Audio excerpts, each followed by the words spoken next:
हाँ This meeting is being recorded. Okay, let's start. देख सबसे पहले हमने क्या किया let's meaning process it's process of investigation perform by investor for the purpose of details of potential investment, for the purpose of examination of operation and management and verification of material facts. How we can do that? By inquiries and timely and sufficient and accurate disclosure of the material information should be there. Now, how it is different from audit? Audit is an independent examination and evaluation of financial information. On that, we have to express an opinion. Now, what is due diligence? It is examination of potential investment, and we have to give confirmation of all material facts for the and we have to do the review of records of non-financial and non-financial records, and we have to check whether it's deemed relevant and material in the particular circumstance or not. Now let's go to importance of due diligence.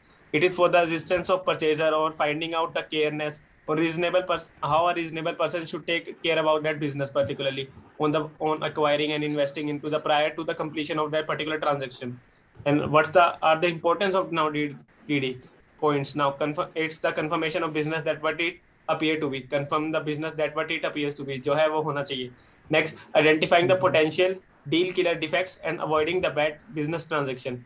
क्या हमें देखना है कि potential deal killer defects क्या है उसके अंदर, and avoiding the bad business transaction. Next, gaining the information on the basis of usefulness of. अच्छा, जैसे अवॉइड बैड बिजनेस ट्रांजेक्शन है तो मतलब यही कहना चाह रहा है ना कि फ्यूचर में ये एक तरीके का हमारा एक बैड ट्रांजेक्शन ना हो जाए हमारे लिए. करेक्ट, बिल्कुल, जो हम इन्वेस्टमेंट करने जा रहे हैं जो या मर्जर कर रहे हैं. Correct. Yes. So now further we have to gain information on the basis of usefulness of valuing the assets, defining the representation and warranties, and negotiating the price concession. Accordingly, we can do on the basis of DD, we can negotiate the price concessions. And now further, like last one, we have to verify the transaction that complies the investment and acquisition criteria.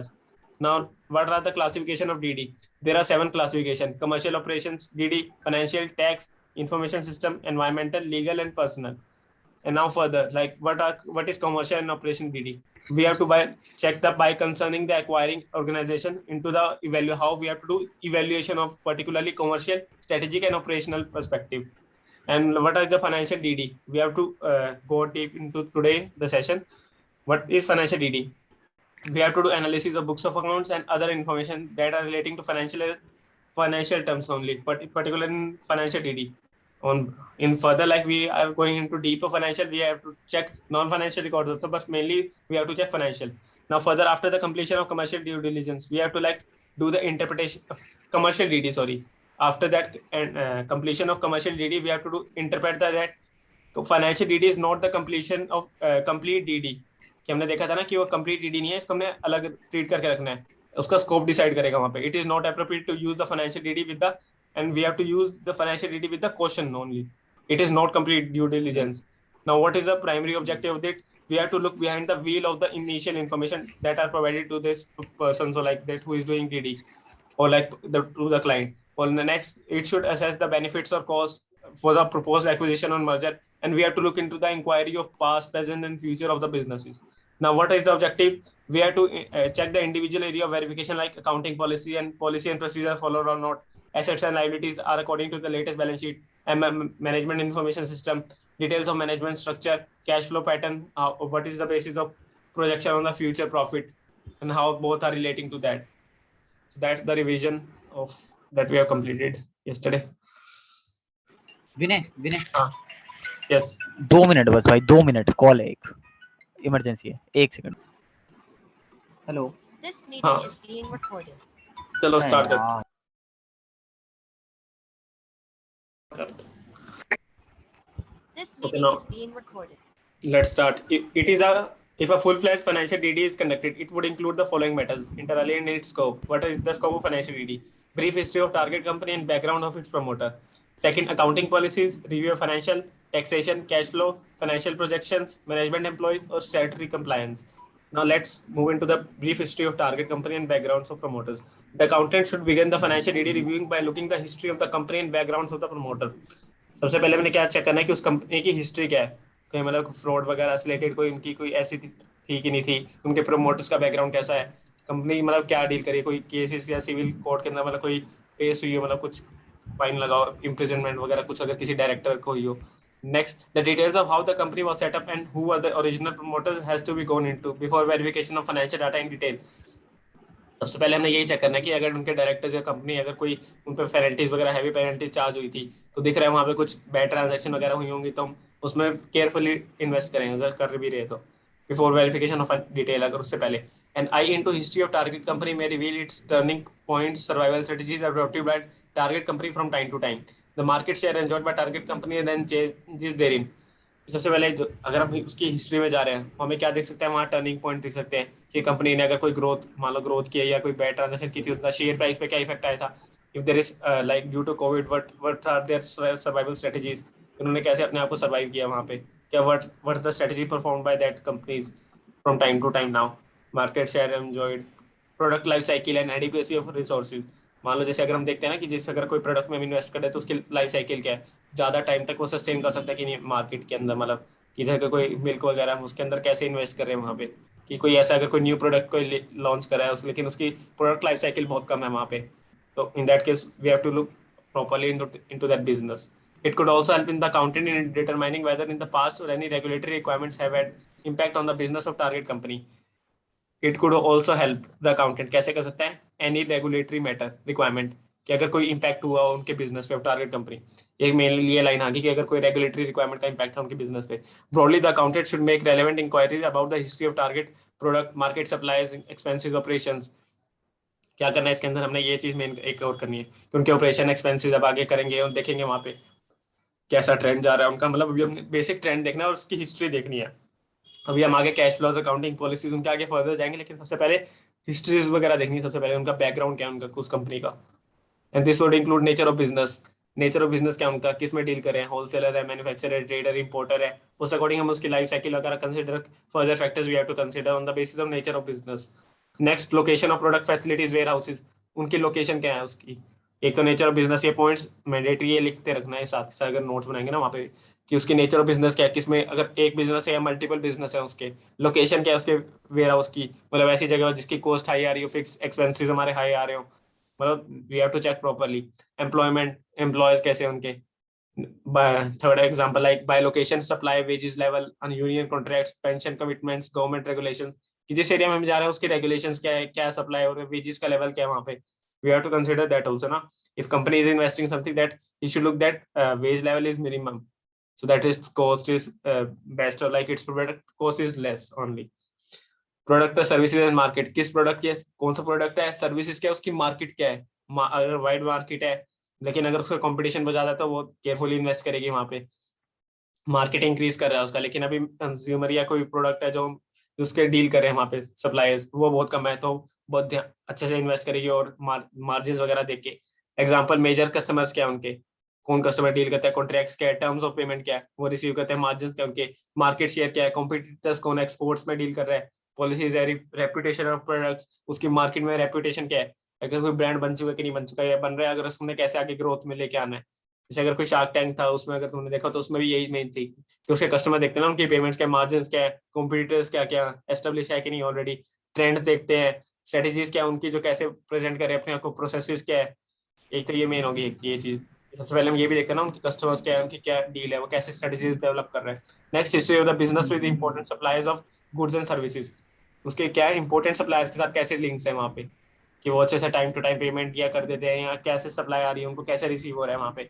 जैसे कोई जैसे shark tank की अगर हम बात करें, वहाँ पे उनका एक केस आया था कि जैसे वो चल डीडी की बात बाद में हो जाएगी, लेकिन फिर भी एक एग्जाम्पल परस्पेक्टिव से, कि कोई उनके पास आया था स्वीट्स को कि वो लेके वहाँ पे पिच लेके, तो उन्होंने इस बेसिस पे रिजेक्ट कर दिया था उन्हें कि वो एकदम डिमांड मीट नहीं कर पाएंगे, अगर हाई डिमांड आ गई जस्ट इन टाइम एकदम आ गई तो मीट नहीं कर पाएंगे, तो that's why they didn't invested in that business.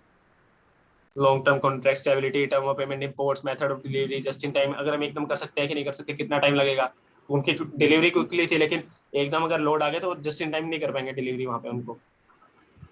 Next, inventories क्या उनकी, लोकेशंस क्या, क्वालिटीज क्या उनकी, फ्रेंचाइजीज अगर कोई लाइसेंस उन्होंने पेटेंट ले रखे या कोई स्पॉन्सर करवा रखे अपने आप को, that we have to check. Investor हो अगर कोई उनका इन्वेस्टर किसी ने इन्वेस्टमेंट कर रखी किसी ने, और पहले इंपॉर्टेंट एक्सपेंसेस कैटेगरीज, उनके मेजर एक्सपेंसेस किस एरिया में जा रहे हैं, इंपॉर्टेंट रिसर्च, R&D कैसे कर रहे हैं वो, किस लेवल पे कर रहे हैं, कोई सेपरेट टीम डेवलप कर रखी कि नहीं कर रखी, फॉरेन करेंसी एसेट्स या ट्रांजैक्शन उनकी कैसी है वहाँ पे, लाइबिलिटीज कैसी है, लेजिस्लेशन एंड रेगुलेशन किस एरिया में डील कर रहे हैं, उनकी क्या है लेजिस्लेशन और रेगुलेशन, इन्फॉर्मेशन सिस्टम किसने लेवल पे उन्होंने इन्फॉर्मेशन सिस्टम को अपने कर रखा है वहाँ पे, मतलब वो आगे जैसे कोई इन्वेस्ट करे तो चेक करता है ना वहाँ कितना उनका आईएएस काम कर रहा है, किस वर्क पे कर रहा है, उस अकॉर्डिंग उसकी भी ऑडिट वो आगे कराते हैं, डीडी आगे करवाते हैं इन्वेस्टिगेशन उनकी।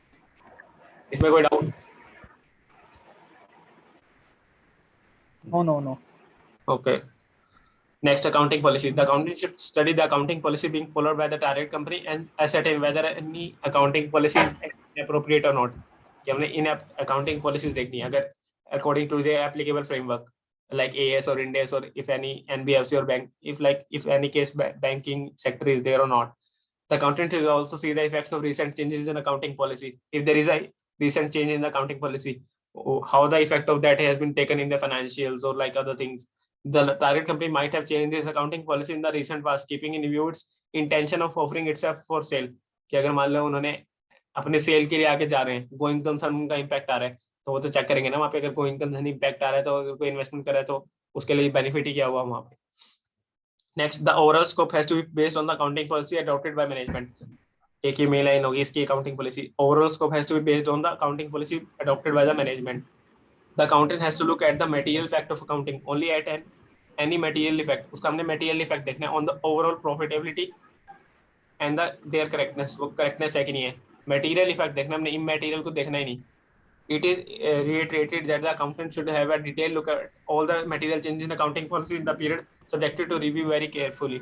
उसको वहाँ पे review very ध्यान से अपनी नजर रखनी कि कोई changes हो रहा है तो उसकी accounting proper है कि नहीं है, क्योंकि अगर जैसे लीज की अगर मॉडिफिकेशंस हो रही हो तो उसके लीज लायबिलिटी पे इम्पैक्ट, फ्यूचर कैश फ्लोज पे इम्पैक्ट, डेफर्ड टैक्स इम्पैक्ट आ रहा है मतलब उनमें, so that they have to consider very carefully what's the effect of that.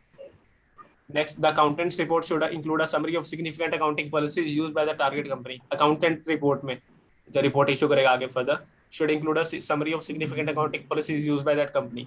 कि हम उसकी summary बनाएंगे क्या क्या major उन्होंने policies use करके accounting policies that changes have been made in accounting policies in the recent past. अगर कोई changes बनाया तो हम उसका वो भी mention करेंगे. The areas in which accounting policy followed by target company are different. अगर किसी एरिया में different है from the adopted by acquiring enterprise, the effect of such differences. कि जो पर्सन एक्वायर करे उस एंटरप्राइज के अंदर और जिस टारगेट कंपनी है, दोनों में अगर कोई डिफरेंस है उसका हमने that we have to check the effect of such difference. एक मेन लाइन इसमें क्या की अकाउंटेंट रिपोर्ट में उसकी समरी होनी चाहिए और उसमें क्या देखना है कि अगर कोई डिफरेंट मतलब अगर दोनों यूज करे एक्वायरिंग एंटरप्राइज और दोनों का डिफरेंस है टारगेट कंपनी, तो we have to consider the effect of such difference now. Any doubt in this accounting policy part? No. Okay. Now we have to review the financials now. Before commencing the review of each of the aspects covered by financial, the accountant should examine whether the financial statement by target company have been prepared in accordance with statute governing the target company, means according to the framework for presentation and preparation of financial and the relevant accounting standards, Ind AS, AS or like whatever. If not, the accountant should record the deviation. अगर वो follow नहीं करे हुए, in that case, the accountant should record the deviations. What are the deviations now from the above and consider whether it is warrant and inclusion in the final report of due diligence or not. ये मतलब हमारी जो हम report final issue करेंगे उसमें impact क्या आएगा, inclusion हम कैसे उसको डील करेंगे, वहाँ पर डेविएशन कैसे हमने शो ऑफ करना है। After having an overall review of financial as mention in above para, the accountant should review the operating result of target company in great detail. ठीक है, accountant has to review the operating in the great detail now. It is important to make an evaluation of profit reported by target company. क्योंकि उनका main check करना, उनका evaluation profit check करना ना जो उन्होंने रिपोर्ट कर रखा है. The reason being that the price of target company would be largely based upon its operating results. कि उन्होंने क्या expenses, क्या liabilities वगैरह, क्या रिजल्ट शो कर रखे हैं, वो उसको फ्लक्चुएट कर देंगे ना वहाँ पे. अगर कैपिटल नेचर का उन्होंने रेवेन्यू में शो कर दिया, that have to be considered very carefully. Next, the accountant should consider the presence of extraordinary item of income or expense that might have affected the operating result of target company. कि मान लो कोई एकदम कोई उन्होंने asset को cell कर दिया उनकी मशीनरी को, तो उससे बहुत ही ज्यादा इनकम अराइज होगी वहाँ पे. उनकी इनकम प्रॉफिट इन्फ्लेट हो गया, लेकिन एक्चुअली तो वो खाली वन टाइम एक्स्ट्राऑर्डिनरी आइटम है. They have to eliminate the effect of that particular, or like they have to consider the presence of that after eliminating the extraordinary item. Presence of extraordinary item. It is advisable to compare the actual figures with the budgeted figure. Advisable है, वहाँ पे करना चाहिए कि actual figure क्या है, budgeted क्या है. कि अगर कोई प्रोजेक्टर उन्होंने दिया कि फ्यूचर का, कि वो मैच कर रहा है कि नहीं कर रहा उनके फ्यूचर कैश फ्लोज या बजटेड फिगर्स से under the review and those of previous accounting period. This comparison could lead the accountant to the reason behind the variation, if there is any variation, how they are dealing with the variation, or on what basis there is the variation is being coming. Means variation analysis we have to perform. It is important that the trading result for the past 4 to 5 years are compared and the trend of normal operating profit arrived at. क्या it is important that the past 4 to 5 years कि 4 और 5 हमें compare करना है वहाँ पे and उनका trend क्या है वहाँ पे नॉर्मल प्रॉफिट अराइव करने का. Next the normal profit should be further with benchmark with such other companies. हमने उनको बेंचमार्क रखना है ना. We have to check the benchmark with against similar companies whether that are being complied or not. This meeting is being recorded. Now we have to check the normal operating profit according to the benchmark set with the other similar companies. Beside above, based on trend of operating result, accountant has to advise the acquiring enterprise through detailed report on the inductive valuation of such business. कि उसकी क्या valuation आनी चाहिए, क्या future perspective से क्या उनकी growth है, उस पर्सपेक्टिव को हमने कंसीडर करके रखना है कि जो उन्होंने रेट कंसीडर किया अगर कैश फ्लोज के लिए, डिस्काउंटिंग पुलिंग बैक के लिए, अगर ग्रोथ हमने कैसे चेक की है. We have to give to the acquiring enterprise. In the case of many enterprises, the valuation is mainly based on the value of net worth only. What is net worth, Ankush? Net worth, shareholder fund. Shareholder fund. Only just that. Shareholder fund, reserve and surplus. Just that only. Sure.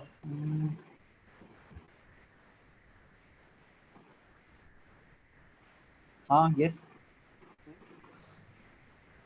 Sure.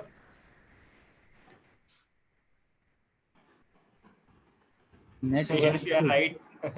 Sure, right. Means assets minus liability, or you can say shareholder funds. Mainly reserve and surplus part. Or equity or like that part. Index में थोड़ा हमें check करना पड़ेगा कि क्या classification हो रही है अकॉर्डिंगली, क्या फाइनेंशियल लायबिलिटीज है, क्या इक्विटी कंपोनेंट है. We have to consider very carefully in that index part. For valuation of immovable properties and plant if required the assistance of expert valuers could also be taken. अगर हमने किसी मतलब बहुत immovable property की valuations करनी है, expert valuer के हमें असिस्टेंस रिक्वायर्ड होगी वहां पे. Exercise to valuate the balance sheet of the target company has to take into the consideration the basis upon which the assets have been valued, liabilities have been recognized. उसके पीछे हमने check करना पड़ेगा ना कि एसेट्स का recognition और उनकी वैल्यूएशन कैसे की गई. In the case of financial assets, their fair value has been measured properly or not, and who has done that fair value. A proper valuation report has been taken or not. We have to check very carefully that part also.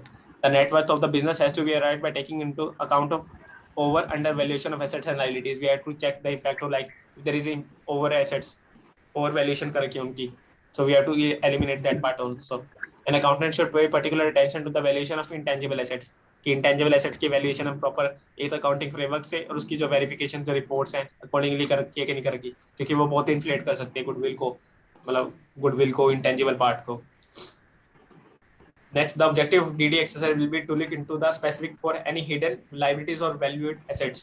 कि objective क्या mainly अगर कोई any ऐसी कोई liabilities जो उन्होंने show नहीं कर रखी या ओवर वैल्यूएशन ऑफ एसेट्स कर रखा है, दोनों से उनकी इंपैक्ट बैलेंस शीट हाई दिखेगी ना. लायबिलिटीज कम दिख रही है हमें, एसेट्स ज्यादा दिख रही है, मतलब means reserve and surplus they are showing more. So we have to check very carefully because in the यहाँ पे क्या लाइन थी, in case so many enterprises valuation is mainly based on value of net worth. Net worth means assets minus liabilities. Assets हमारी ज्यादा होगी, तुम्हारा मतलब वैसे वैल्यूएशन होगी वो बहुत ज्यादा हो जाएगी, liabilities कम होगी, बात वही सेम आ जाएगी दोनों में. So we have to check that part also. Now example of hidden liabilities. Company may not show any show code notices that have been matured into the demands and contingent liabilities. These may be material or unimportant. Show cause notice आया बाद में, पहले आ चुका था show cause notice जैसे GST से था, और उसके बाद में अगर उन्हें ऐसा लग रहा है कि चांसेस बहुत हाई हो गया, वहाँ पे नोटिस रिसीव हो गया लेकिन हमने उसको चेक ही नहीं किया वहाँ पे फाइनेंशियल्स के अंदर, मान लो शो कोस्ट नोटिस का क्या कंसीडर होगा, उसका क्या इम्पैक्ट आ गया, कंटीजेंट हो गया, प्रोविजन हमें डिस्क्लोज ऑफ करना पड़ेगा, कितना मटेरियल है वहाँ पे फाइनेंशियल में, अगर उन्होंने क्योंकि वो शो नहीं कर रखा होगा, क्योंकि अभी तो शो कोस्ट नोटिस आया, लेकिन अगर फ्यूचर में अगर मैच्योर होगा मतलब लायबिलिटी हमें मीट करनी पड़ेगी वहाँ पे, तो कॉन्टीजेंट लायबिलिटी या प्रोविजन आ सकता है वहाँ पे, तो और वो मटेरियल इंपॉर्टेंट भी हो सकता है. नेक्स्ट, कंपनी में give letter of comfort to banks and financial institution since this are not guarantees, this may not to be disclose in the balance sheet of the target company. Letter of comfort दे रहे हैं कोई financial institute को, guarantee है नहीं तो हम इसको डिस्क्लोज ऑफ तो करेंगे नहीं, तो हमें लेकिन इसका इफेक्ट चेक करना पड़ेगा कितना है वहाँ पे. द कंपनी में have sold some subsidiaries businesses and may have agreed to take over and indemnify all liabilities and contingent liabilities of the same prior to the date of transfer. This may not be reflected in the books of accounts and company. Ankush, can you evaluate this example, third part? The company may have sold some subsidiaries and may agree to take over.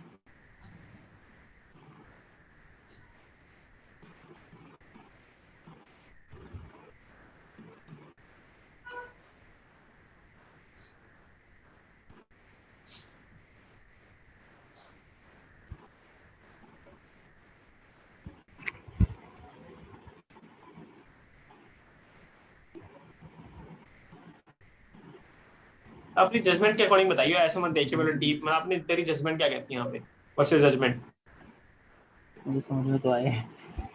तो interpret करना है, यही तो करना है। वही पढ़ रहा हूँ, वही पढ़ रहा हूँ।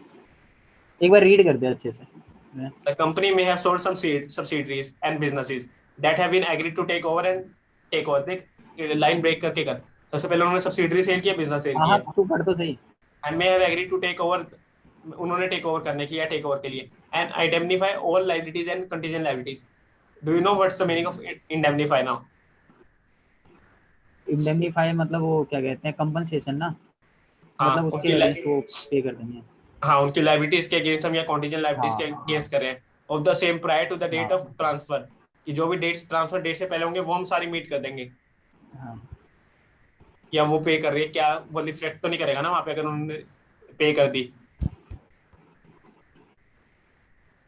कि उन्होंने जैसे सब्सिडरी सेल कर दी, लेकिन उसकी इम्पैक्ट कैसे आएगा, कि उन्होंने जो लाइबिलिटीज टेक ओवर किया कि नहीं की, उन्होंने टेक ओवर करेंगे क्योंकि एसेट्स माइनस लाइबिलिटी नेटवर्थ के बेसिस पे कि उन्होंने बिजनेस एक्वायर किए, उनकी लाइबिलिटीज का पार्ट होगा, कॉन्टीजेंट लाइबिलिटीज राइज हो सकती है उन केस में, उन्होंने प्रॉपर्ली डिस्क्लोज ऑफ किया कि नहीं किया,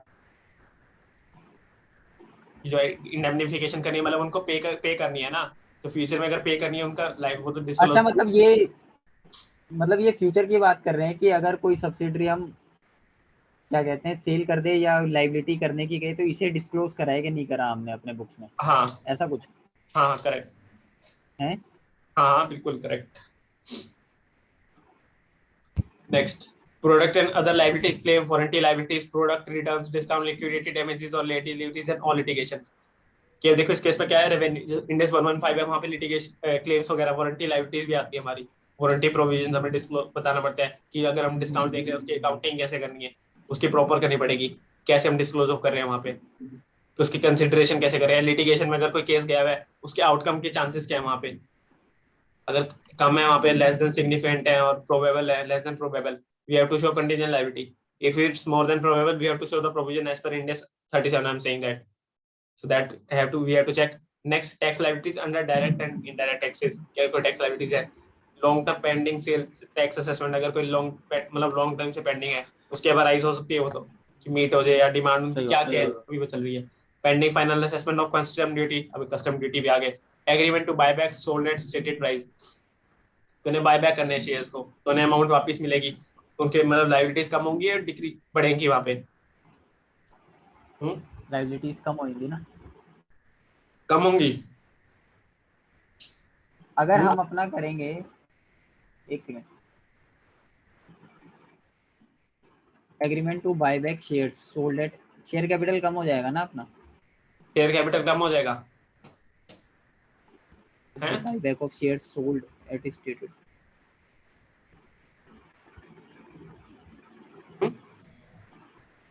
buy back of shares sold, ये अगेन वापस शेयर कैपिटल बढ़ जाएगा क्या? कैपिटल बढ़ेगा घटेगा पहले ये बता, सोच एक बार। अरे मेरी बात तो सुन।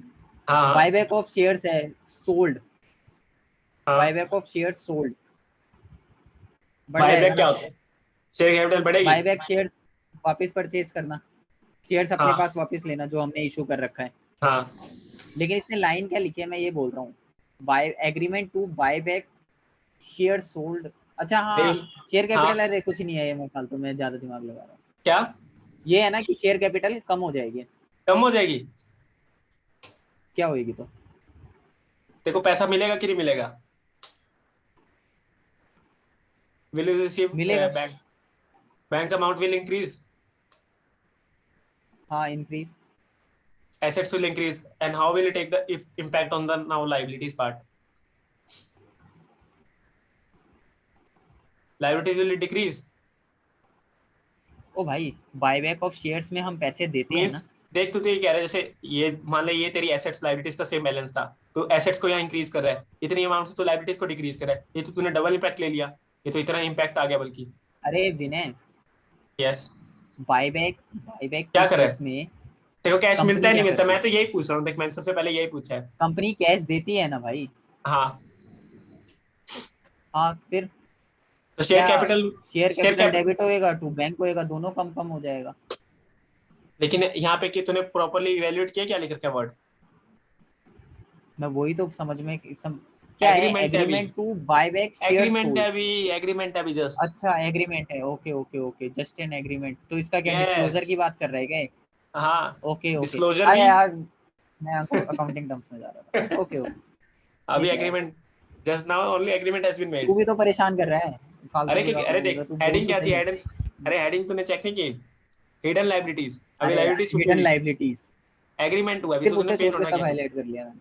था ठीक है विनय, ओके। ओनली अरे एग्रीमेंट। यार हाँ हाँ परेशान हो गया मैं फोन पे। अरे कोई नहीं चल कोई ठीक नहीं। है, कोई नहीं, ओके ब्रो। हाँ नेक्स्ट फ्यूचर लीज लायबिलिटीज कि फ्यूचर लीज मॉडिफिकेशंस हो रही ठीक है है उनमें क्या इंपैक्ट आएगा वो हमने चेक करना है वहाँ पे। कैश फ्लोज क्योंकि हमने वहाँ ठीक है कैश फ्लोज कंसिडर करने होते हैं तो कैसे हमने लिया वहाँ पे। नेक्स्ट एनवायरमेंटल प्रॉब्लम्स क्लेम्स और थर्ड पार्टी क्लेम्स अगर कोई है वहाँ पे, कोई चल रही है हमारा कोई केस जा रहा है एनवायरमेंटल से related, that we have to check. Unfunded gratuity superannuation leave salary liabilities uncorrected incorrect gratuity valuations, अगर हमने वैल्यूएशन गलत कर ली वहाँ पे, हम वहाँ चेक कर रहे थे तो हमें ठीक है। वैल्यूएशन गलत मिल गई उसकी, तो हिडन लायबिलिटी थी वो हाँ इंक्रीज हाँ, होगी हमारी अब।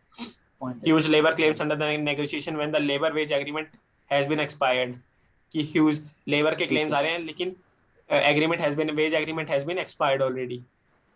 अब क्या होगा वहां पे, that we have to check कि क्लेम्स कैसे रिसीव होंगे, उनकी कैसे लाइबिलिटीज को मीट करेंगे हाँ अगर कोई रेस चल रहा है वहां पे। अनरिजॉल्व लेबर लिटिगेशन, अगर कोई अनरिजॉल्व लिटिगेशन के में भी है। नेक्स्ट अब ठीक ओवर है वैल्यूएशन बस इतना करेंगे तो, कितने बस एग्जांपल दिस। और देख सबसे ठीक पहले है हमने हिडन लाइबिलिटीज देख ली, अब over valuation of assets. Uncollected और uncollectable receivables bad debts, uncollected हमें मिले नहीं अभी तक, क्यों नहीं मिल रहे, ओवर वैल्यूएशन अच्छा करके हमने। एक मिनट। हाँ हिडन लाइबिलिटीज ये हम इसी के अंदर पढ़ रहे हैं ना, रिव्यू ऑफ फाइनेंशियल स्टेटमेंट्स में, करेक्ट। है ना? ठीक है हाँ आगे बढ़ स्टार्ट। नेक्स्ट इसका इम्पैक्ट क्या आएगा फर्स्ट पॉइंट का। Over valued assets. First point अच्छा पहले पॉइंट का पूछ रहे हैं क्या? अनकलेक्टेड और अनकलेक्टेबल रिसीवेबल, जो मतलब कलेक्ट ही नहीं होने वो हमने दिखा रखे हैं, तो असेट हमने बढ़ा के दिखा रखा है, डेटर्स बढ़ा के बढ़ाई दिखा का रखा है, बढ़ाई का है अभी उतनी शो करके हमने तो। है। अनकलेक्टेड और अच्छा, तो मतलब हमें प्रोविजन बना के दिखाना चाहिए ना, हमने प्रोविजन नहीं बना रखा। करेक्ट ये है यहाँ पे, प्रोविजन आना चाहिए था ताकि डेटर्स की वैल्यू कम होगी तो उस वजह से हमने और वैल्यूएशन करके उसकी इम्पेयरमेंट, या अगर इम्पेयरमेंट हमने करना चाहिए था उसका डेटर का। Right right next right. obsolete slow non moving inventories and are valued above NRV, huge inventories of packing materials with the name of company।